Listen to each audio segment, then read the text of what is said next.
And in the end, God blesses him through those things. So that he can say even to those rotten brothers who sold him, you know, you desired evil for me, but God turned it into good.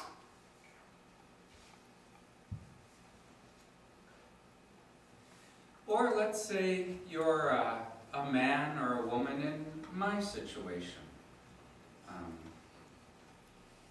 You just got that first AARP card in the mail. And you think, there must be some terrible mistake. But it's got your name on it. And at first, you know, it's kind of funny. I got an ARP card. But then you get 2 or 3 more in the mail, and you realize these guys are serious. But you know you're getting older because you've been having some weird thoughts anyway that you never had before. And you're wondering if all of the hard work you've done in your life has really amounted to anything. You also think to yourself, do I have any friends left that I can trust?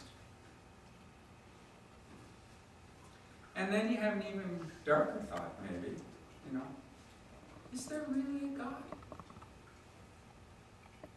Or are we just like making all this stuff up to help ourselves feel better and somehow get through this? And you asked all of those questions before when you were younger, of course, but at that time they were sort of intellectual exercises. You know, you kicked them around, but now it's like they're in your gut.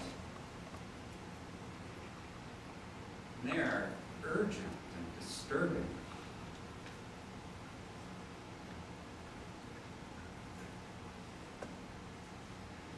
For the past few years, I've found myself reading the book of Ecclesiastes, actually 3-4 times a year, and reading it in whole. It's not that long a book. It maybe take you an hour and a half to read it. And you know, when I was younger, I used to read the stuff in that book and I'd think to myself, how did this book ever get in the Bible? I mean, I don't even know if this guy believes in God or not. I mean, it's just so raw. And now I read it and I think to myself, yeah, that makes sense. Yeah, that's how I feel a lot of times. And when I read that book, when I allow that book to story me, my dark midlife crisis musings don't seem nearly as scary, merely as threatening. And I'm not so nearly ashamed of having them, because obviously these people in the Bible have them too. And so the story stories me. This is what I think Rich means when he says that the Bible is a story that stories us. When we have these stories rattling around in our heads, it gives us the tools to interpret the stuff that happens in our lives. And, you know, the more good stories you got rattling around in there, the more ability you have to interpret what happens to you in ways that are hopeful, life-giving, close to God. I mean, I honestly don't know where I'd be if I didn't have the Bible stories in my head that I have. Because I think really, when you step back and think about it, in all of our lives, I mean, the same kind of stuff sort of happens to all of us in different proportions, I suppose you might say. You know, that isn't what makes us different. What makes us different are the stories that we tell ourselves and other people about that stuff. That's what makes us different. So, I want to conclude tonight with one more story that stories us.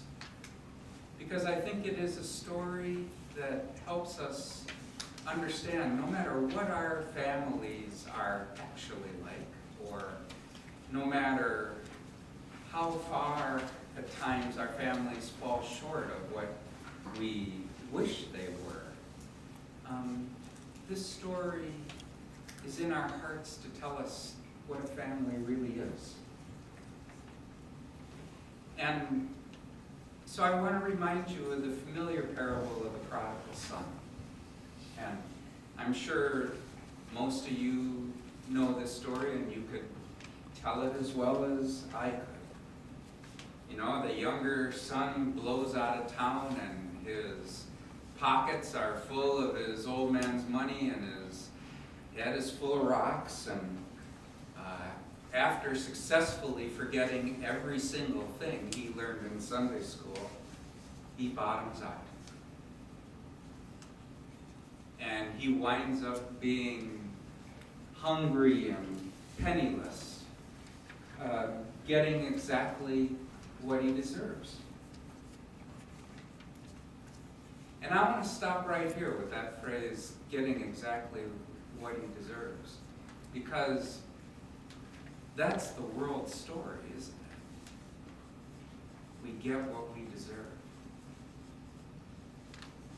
But was there ever a more graceless, cold set of words invented? If our lives amounted to we get what we deserve, we could never be blessed. And so thank God the story in the Bible doesn't stop there. Because right at the very bottom, the light shines, and this guy says to himself, I'll go home to my father. And when he says, I will go to my father, what he's really saying is, I'll go home. You know, Robert Frost once said that home is the place that when you gotta go there, they gotta take you back.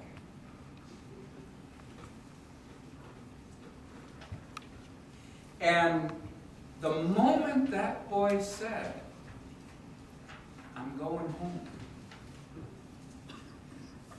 isn't that the brief, shining moment we desperately believe in? Isn't that the moment that, despite the imperfection of our families or the ways our families fall short of what we wish they were, it is that moment we desperately want to believe where home and gospel become one.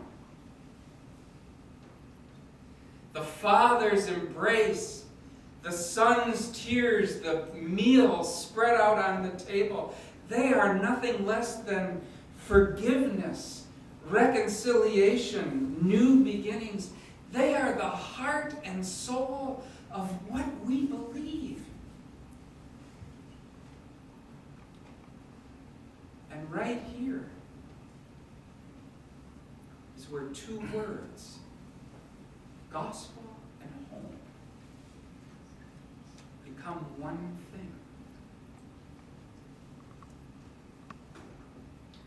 My deepest hope for all of us is that being storied by this story and all of the other ones, that we can find a way to find the gospel in our home as we become more at home, sharing the gospel with one another. Amen.